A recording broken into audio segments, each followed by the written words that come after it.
Before we start this video, I just wanted to show off a couple of the codes I was having. As you can see here, we have P0463, which is fuel level sensor A, circuit high. We have P2067, which is fuel level sensor B, circuit low. And we have P2068, which is fuel level sensor B, circuit high. If you have any of these, this might be a fix to your problem. Hey everyone, today we're working on a 2004 Mazda Rx-8, and we are changing out a fuel level sensor or a fuel pump depending on what your circumstance is. For mine, it's a fuel level sensor. So basically what you're going to do is you're going to come into the back seat here, and you'll see these two little prongs right there. You're basically just going to get underneath the seat and you're going to pry upwards as hard as you can, and that's going to pop the seat off, and then you can just take that back seat out like that. Then you're going to see this metal plating, which is going to have 4 screws, so you can just take them out. When you go to lift this up, there is that connector right there that's connecting right onto that piece there, and all you got to do for that is right here, you just push this tab there inwards,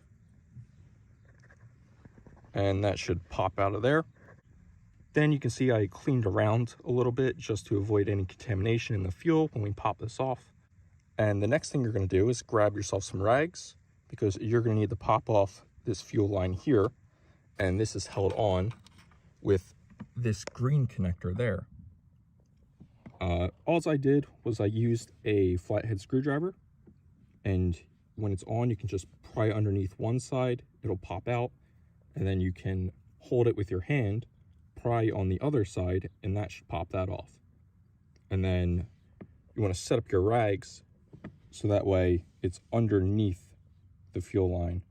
So when you take it off, you're going to have a little bit of fuel spill out of there. It's not too much though, so it's nothing too bad to worry about. I also recommend disconnecting the battery before you get underneath here. So the next step you're going to do, obviously we have to get this cap off somehow. I've seen people go in with screwdrivers. I've seen people go in with crowbars and hit the notches. I've seen a lot of things. Or if you want, you can go with this right here.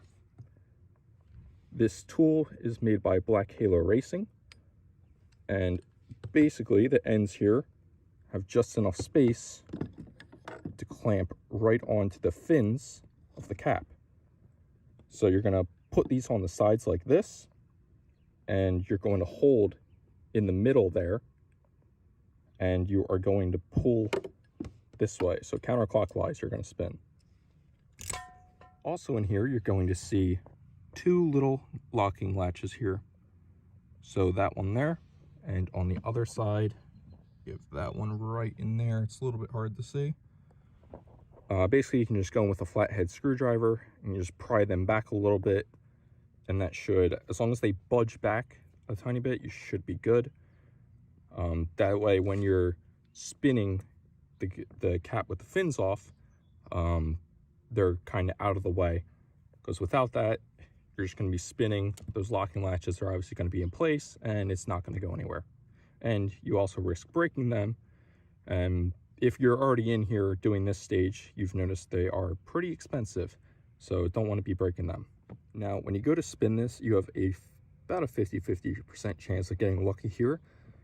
Either A, it's going to twist right away, or B, it's going to be hell. I don't recommend putting it in there and just giving it your all right away. I recommend going in and giving it some tugs just to kind of break it loose. Once you see that it's breaking loose, then you can go ahead and give it a little bit more force down in there, and that should break this free. Keep in mind when taking this off, if you have a full tank of gas, you're going to start spilling out this back end here, and that is not what we want. So if you have a full tank of gas, have some rags down or something in place, that way you're not spilling fuel everywhere. I'd recommend at least having half a tank, or maybe a little bit less than that. We can take a peek in here, and you see mine's Still kind of high, but it's low enough to where it's not going to spill over. So we're in a pretty good spot there. If you are under here, make sure you do buy an O-ring, which is this one here that I'm holding. You're going to need a new one of them. If you're replacing the fuel pump, obviously you're going to have a new fuel pump. If you're replacing the fuel level sensor, that is inside the tank up on the right side over here. So you're going to need to reach in there a little bit to get to it. All right, so I got some gloves on now. In these two boxes are my brand new fuel level sensors, since I'll be replacing the passenger side as well. Future me here. In this video, I only end up replacing the driver's side, and as you'll see at the end of the video, that's what fixes the problem. Now, the passenger side is virtually the same setup, so watching this video can still be beneficial. But you'll notice something different here. Now, in this one, you'll notice one, when you're down inside of here, you're going to have to, there's a thing up underneath that I'll show you that you have to turn to the right and it pops out. And basically, come in. This piece is going to basically slide on and snap into that. But the main difference between these two is the wires or the connectors. So this one you see here will have 3 different ports and it's much wider. This one for the passenger side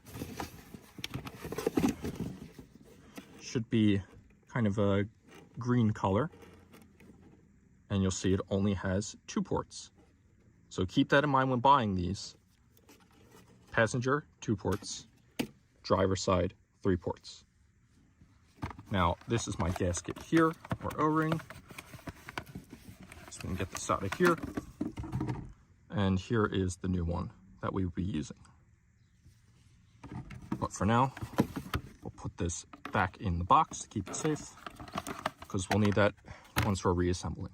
Now at this point in time, this fuel pump is free, so we can lift it up out of here like this.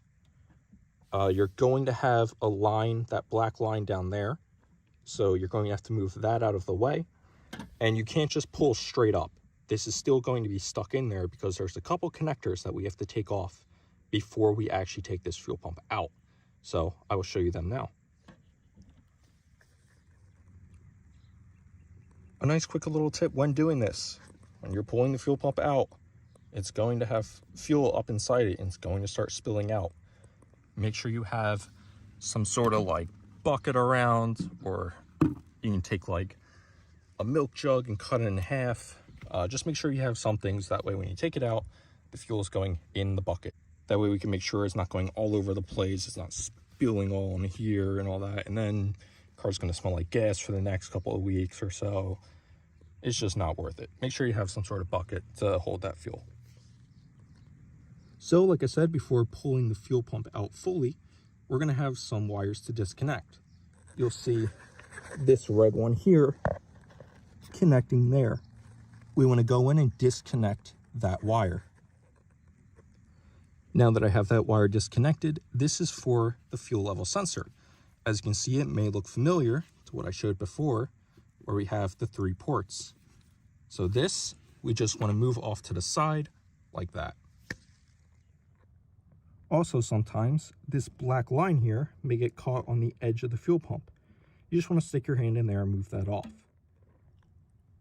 Now with that black line out of the way, we have a little bit more access into here. Now you may notice it still won't come out, and that's because we have this black line here connected by a blue connector right there. And that's running right through the fuel pump. We need to go ahead and do the same thing as we did with the green connector, and we need to pop that blue connector off.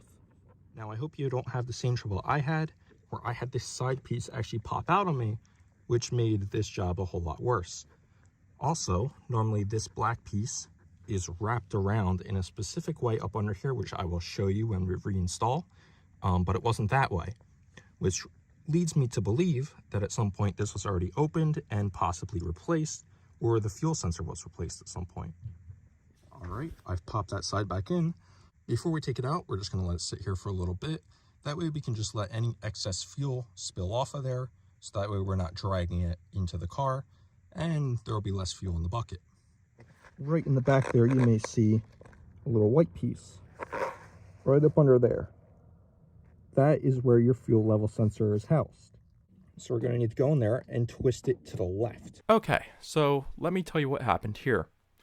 I stuck my hand down in there to get the fuel level sensor out, and as I was twisting it to the left, I noticed the glove get super soggy, and I mentioned when I bring my hand out that, oh, there's fuel in my glove, and you'll see there's quite a few rips.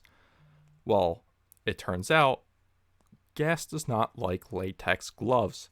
It was literally melting the glove off my hand, and at one point I even had to fish a part of the glove out of that fuel tank.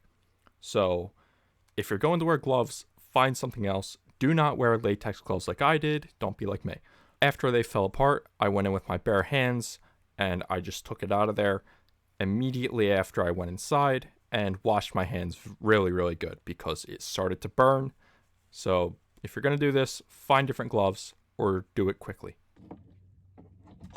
And that got some fuel in my gloves there, but that's all right. But now we can go ahead and bring out this piece here. This is our fuel level sensor, the old one. As you can see, it just pops right onto that. So we're going to now go ahead and take that off. All right, so taking a look at this sensor here, you're going to have two tabs, one here and one on this side. What you're going to do is you're going to push them in and you're going to push this up. Now with it off, we're just going to do the reverse method. You're just going to take your new one and you're going to just slide it down. Now with that slotted into place, we have successfully changed the fuel level sensor out and we have to reinstall it back into the fuel tank. Also make sure this wiring here, there's a little tab for it, just sneak it under there and we can put it back in. Now, obviously when we took it out, we turned it to the left. So when we put it back in, we're gonna have to turn it to the right. Now, when we're doing this, we obviously want to be a little bit careful because we don't want this connector falling into our fuel. So we just, when we put it in there, just make sure this is off to the side or put it underneath the cap, just hold it on to something. Another thing to note when installing the fuel level sensor, make sure the little bobber piece is pointing to the front of the car. Then you can go in, push to the right, and it'll snap into place. I had to go in and use two hands because it was a little bit more difficult.